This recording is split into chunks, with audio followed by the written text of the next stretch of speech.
اس میں تو کوئی شک نہیں ہے کہ بہت زیادہ گمبھیر ہے، اور ڈاکٹر صاحب نے جیسے کہا اس کا ادراک گورنمنٹ کو بھی ہے، اور جو شماریات ہمارے سامنے اسٹیٹسٹکس آ رہے ہیں ان میں بھی نظر آ رہا ہے،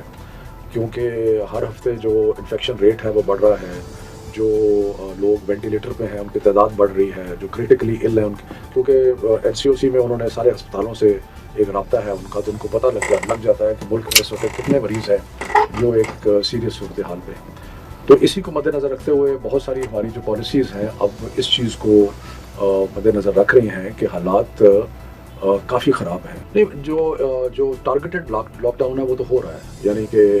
یہ نہیں ہوا کہ سارا شہر ہی بند کر دیا جائے، لیکن علاقے بند کیے جا رہے ہیں۔ اسلام آباد میں مختلف علاقے جو ہیں وہ بند کیے گئے ہیں۔ جب ہمیں پتہ چلا کہ یہ حالات ہیں تو ہم نے مثال کے طور پہ اپنی ساری پبلک میٹنگز جو ہیں، جب NCOC نے کہا کہ جی پبلک میٹنگز نہ ہو، ہم نے ساری کینسل کر دی۔ پبلک ایک تعلیمی فیکٹر تھا کہ پچھلے 3-4 ماہ میں جب سکولز بند ہوئے تو خاص طور پہ غریب بچے یا دیہات کے بچے جن کے پاس آن لائن ایجوکیشن کا کوئی سلسلہ نہیں تھا، ان کو سب سے زیادہ نقصان ہوا پڑھائی کا، اور جو اسکول سے باہر بچے تھے جس کو ہم آؤٹ آف اسکول چلڈرن کہتے ہیں ان کی تعداد میں اضافہ ہوا۔ اس لیے اوبیسلی جو ایجوکیشنسٹ ہیں ان کا خواہش ہوتی ہے کہ وہ جس حد تک ممکن ہے بچوں کی تعلیم کو حرج نہ ہو، لیکن اب یہ ہے کہ جس طرح کی رپورٹیں آ رہی ہیں، اور ایک جو کنفیوژن کریٹ کرتا ہے وہ یہ ہے کہ مثلا آج ہی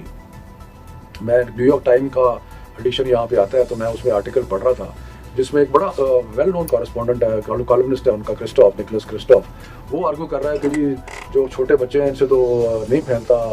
کرونا، تو اسکول بند کرنا جو ہے وہ ان پروڈکٹیو ہے۔ نیو یارک میں انہوں نے کل یا پرسوں اسکول بند کیے تو اس کے خلاف احتجاج وہاں پہ شروع ہو گیا۔ یونیسیف کی ایک رپورٹ کسی نے سرکولیٹ کی ہوئی ہے کہ جی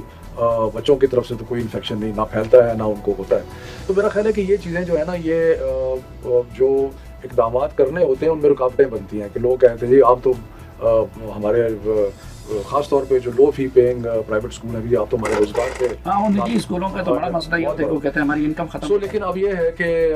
حوی صاحب ہم سوموار کو ایک فائنل میٹنگ کر رہے ہیں 11:15 بجے، جس میں سارے صوبے شامل ہوں گے، جس میں ساری اکائیاں ہیں، بالکل بلوچستان، یہ جتنے اور بھی بڑے بڑے اسکول سسٹمز ہیں، آرمی کے اسکول سسٹمز ہیں، آرم فورسز کے ہیں،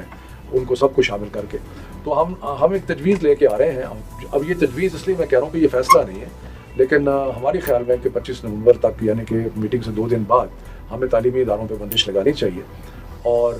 اس کے بعد پھر اور کئی چیزیں ہیں، یعنی کہ ان کو بندش ہم چاہتے ہیں کہ گھر سے پڑھائی شروع ہو جائے بجائے کیمپس میں، تو اس کے بھی ہم نے پورے فارمولا سجیسٹ کیا ہے کہ جہاں تو آن لائن ہے وہاں آن لائن ہو، لیکن جہاں آن لائن نہیں ہے وہاں بچے ایک دن آ کے ہوم ورک لے جائیں اور پھر چلے جائیں، اس طرح کر کچھ سسٹم اس طریقے سے کہ جو بچے جو آن لائن تعلیم جن کے لیے اویلیبل نہیں ہے ان کی بھی پڑھائی کا سلسلہ جو ہے وہ جاری ہے۔ بہرحال وہ ایک پوری تفصیل ہم نے بنائی ہے جس میں ہم یہ سمجھ رہے ہیں کہ اسکول اٹ سیلف بند نہیں ہوں گے، ان دا سینس کہ ٹیچر تو آئیں گے اور بچے بھی رابطے میں رہیں گے تاکہ پڑھائی کا سلسلہ بھی ساتھ ساتھ جاری رہے۔ ٹھیک، تو یہ جی نہیں سوری، یہ منڈے کو انشاءاللہ سچویشن منڈے کو آپ لوگ اس پہ فائنل